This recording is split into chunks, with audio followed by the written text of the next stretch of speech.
அனைவருக்கும் வணக்கம். Welcome to flavours by chef Alvin. இன்னைக்கு நம்ம என்ன பார்க்க போகிறோம் அப்படின்னா, பைனாப்பிள் கேசரி எப்படி பண்ணுறது அப்படின்னு பார்க்க போகிறோம். பைனாப்பிள் கேசரிங்கிறது ஒரு சிம்பிளான ரெசிபி. ஆனால் இதை நம்ம நிறைய கல்யாண வீட்டில் சாப்பிட்ருப்போம், கடைகளில் சாப்பிட்ருப்போம், நிறைய இடங்களில் வீடுகளில் எல்லாத்தையும் சாப்பிட்ருப்போம்.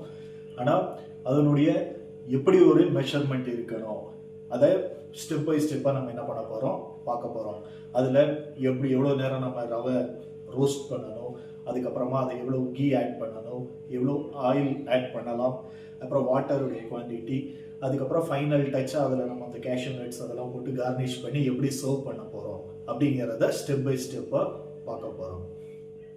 வாங்க வீடியோ.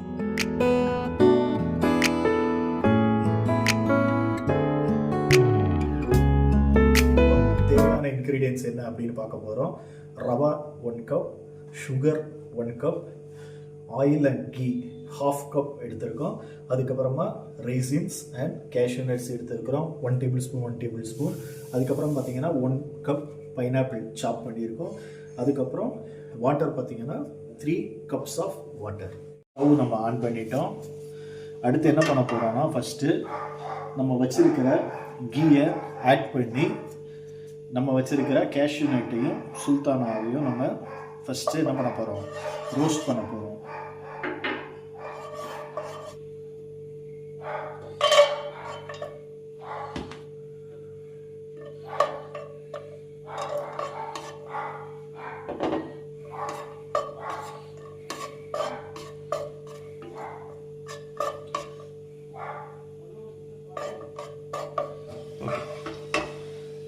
அதாவது இந்த பதம் வந்ததுக்கப்புறம் நம்ம என்ன பண்ணலாம், கேஷ்யூ நட் அண்ட் ரைசின் ரெண்டையும் நம்ம எடுத்துடலாம். இந்த பதம் வந்துருச்சுன்னா போதும், நம்ம எடுத்துடலாம். நெக்ஸ்ட்டு பார்த்தோம்னா, பைனாப்பிள் வந்து இதே இதில் நம்ம போட்டு லைட்டாக ரோஸ்ட் பண்ணிடுறோம். எதனால அப்படின்னா, அப்போ தான் அந்த ரா ஃப்ளேவர் வந்து என்ன பண்ணலாம் போயிடும்.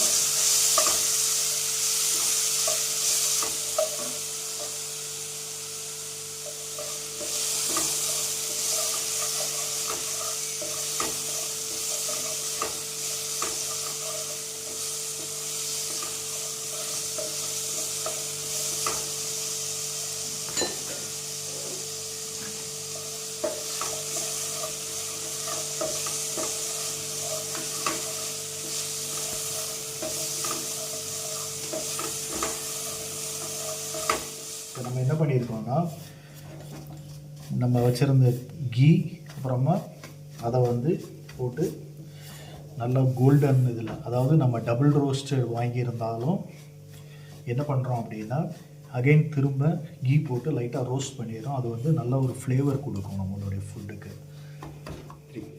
இப்போ நம்ம என்ன பண்ணியிருக்கோம்னா, அந்த பைனாப்பிள் வந்து கீயில் ரோஸ்ட் பண்ணோம்ல, அந்த பைனாப்பிளை நம்ம வச்சுருக்க அந்த மெஷர்மெண்ட் வாட்டரில் ஆட் பண்ணியிருக்கோம். கொஞ்சம் பாயில் ஆகட்டும். பாயில் ஆகிடுச்சுன்னா அந்த ஃப்ளேவர் வந்து அந்த வாட்டரில் இருக்கும். ப்ளஸ் நம்மளுடைய இப்போ அடுத்தது நம்மளுடைய அந்த ரோஸ்டட் ரவா இதில் ஆட் பண்ணும்போது பார்த்திங்கன்னா இன்னும் கொஞ்சம் அந்த பைனாப்பிள் ஃப்ளேவர் எல்லாமே அதில் இருக்கும்.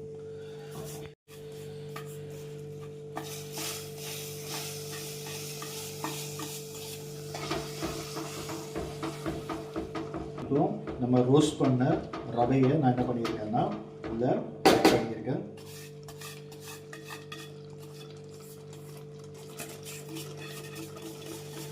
அதில் லம்ஸ் எதுவும் இல்லாமல் நம்ம என்ன பண்ணுறோம்னா நல்லா மிக்ஸ் பண்ணி கொடுத்துட்டே இருக்கணும்.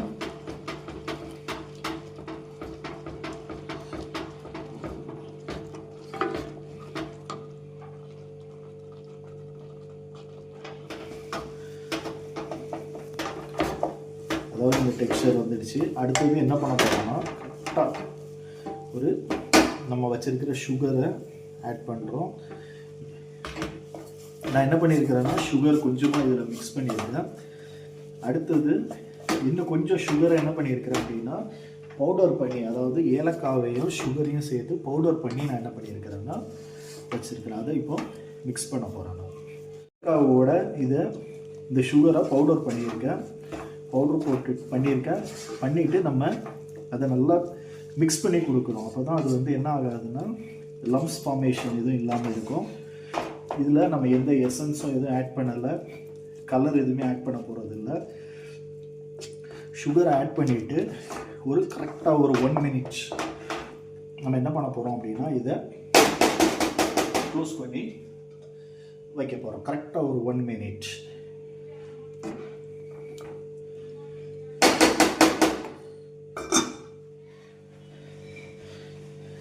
டக் டக்.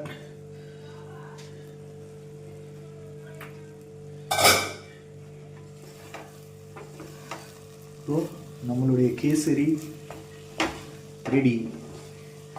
இப்போ அந்த டெக்ஸ்சர் பார்த்தீங்கன்னா ரொம்ப அழகாக வந்திருக்கு பாருங்கள், சாஃப்டாக ரொம்ப அழகாக வந்திருக்கு பாருங்கள். இப்போ நம்ம ஃபைனலாக நம்ம வச்சுருக்கிற கேஷ்யூ நட்ஸை ரைசின்ஸை அதில் நம்ம ஆட் பண்ணுறோம். ஆட் பண்ணிவிட்டு அப்படியே மிக்ஸ் பண்ணி கொடுக்குறோம்.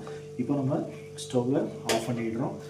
ஆஃப் பண்ணிவிட்டு சூடாக அப்படியே நம்ம என்ன பண்ணலாம், இப்போ சர்வ் பண்ணலாம். அழகாக பாருங்கள், ஒட்டாமல் எப்படி வந்திருக்கு பாருங்கள் அந்த டெக்ஸ்சர். இதே மாதிரி உங்கள் வீட்டுக்கு வர்ற கெஸ்ட்டுக்கு நீங்கள் என்ன பண்ணலாம், கெஸ்ட்டுக்கு சின்ன குழந்தைங்களுக்கு இதை செஞ்சு கொடுத்து நீங்களும் அசத்தலாம். தேங்க்ஸ் ஃபார் வாட்சிங்.